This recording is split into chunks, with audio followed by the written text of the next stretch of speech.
As a housewife blogging करने में कितना आपको थोड़ा सा टफ लगा? तो अब दिक्कत कुछ ज़्यादा ही होने लगी है। जब आप एक हाउस वाइफ हो, आप जब काम करती हो सोशल मीडिया पे, आपको घर भी देखना है, बच्चा भी देखना है, सोशल मीडिया भी हैंडल करना है। मैं तो इनको सही बता रहा हूँ, मैं इनको सैल्यूट मारता हूँ। ये मतलब इतना मेहनत करती है और इन आप देखोगे इंस्टाग्राम पे बहुत लोगों का प्यार मिलता है, भरपूर। आज की डेट में इतनी साड़ियाँ हैं कि हमारे यहाँ हमारे बहुत सारे लोग, रिश्तेदार, हमारी मतलब जितना हो सकता है हम लोग कितनी साड़ियों का हम लोग पैक करके ले जाके गरीबों में भी बांटते हैं।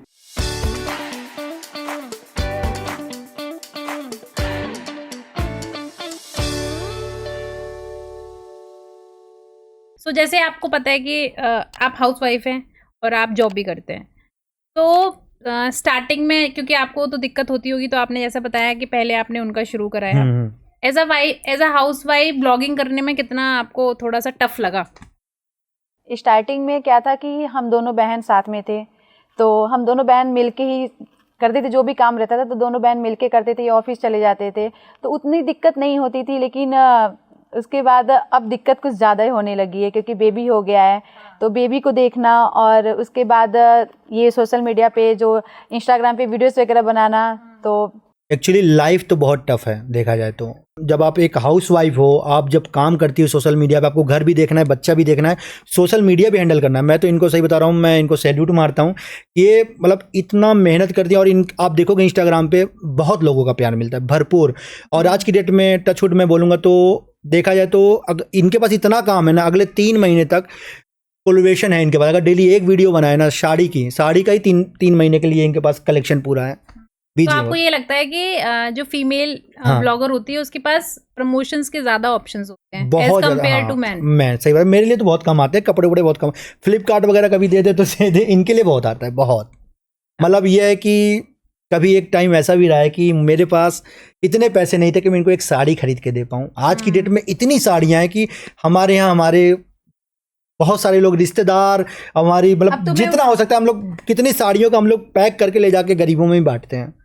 आप समझ लो, अभी हमने लास्ट टाइम 100 साड़ियों का कलेक्शन ले जा करके गरीब जो जरूरतमंद लोग थे उनको दिया है। और होता है कभी दिखाते हैं ब्लॉग में, कभी लगता है नहीं दिखाना चाहिए तो नहीं दिखाते। क्योंकि देखिए, अगर आप किसी को देते हो ना तो 2 चीज़ें आती हैं, लोग आपको पॉजिटिव कमेंट भी करते हैं, निगेटिव कमेंट। अरे जब दे रहे हो तो शोबाजी काहे कर रहे हो। लेकिन हम ये सोचते हैं यार हम दे रहे हैं ना तो लोग कुछ मोटिवेट हो, जो आपको लगता है यार आपकी यूज़ की चीज़ नहीं, अगर हो सकता है वो दूसरे की यूज़ की चीज़ हो सकती है, तो आपको देना चाहिए।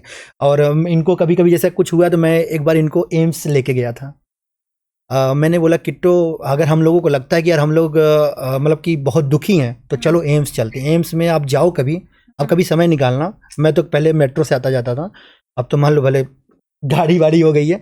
तो एक दिन मैं ना मेरी भाभी को दिखाने जाता था मैं एम्स में, हॉस्पिटल में, थोड़ा उनको प्रॉब्लम थी। मैं एक दिन रात में मेडिसिन लेकर के एम्स मेट्रो के बाहर निकला, आप रोना आ जाएगा आपको। वहाँ पे लोग ना ज़मीन पे लेटे हुए, बच्चे रो रहे होते हैं, क्योंकि उनके पास पैसा नहीं होता इलाज कराने के लिए। वो एम्स, दिल्ली एम्स में आते हैं भरोसे से कि यहाँ पे हमारा जो भी परिवार का मेंबर है ठीक हो जाएगा। उनका इतने पैसे नहीं होते, या होटल ले लें या कोई लॉज लेके रुक जाएं, तो वही बाहर सोते हैं वो। तो उनके पास कपड़े भी नहीं होते, या खाने के लिए बहुत सारे लोग जाके रात में मदद करते हैं, कपड़ा देते हैं, कंबल देते हैं। तो ये कभी अगर आपको ऐसा लगे भैया या आप दुखी हो तो चले जाना एम्स मेट्रो, आप देख लेना। मेरे से ऐसे ही बोलते हैं, कहें कि कभी भी अपने से ऊंचा मत देखो, अपने से नीचे देखो, कि भगवान ने जितना दिया है मस्त रहो, कि बहुत दिया है भाई। खा रहे हैं, पहन रहे हैं, वही बहुत है। किसी को नीचा नहीं दिखाना और किसी से ऊपर नहीं उठना है।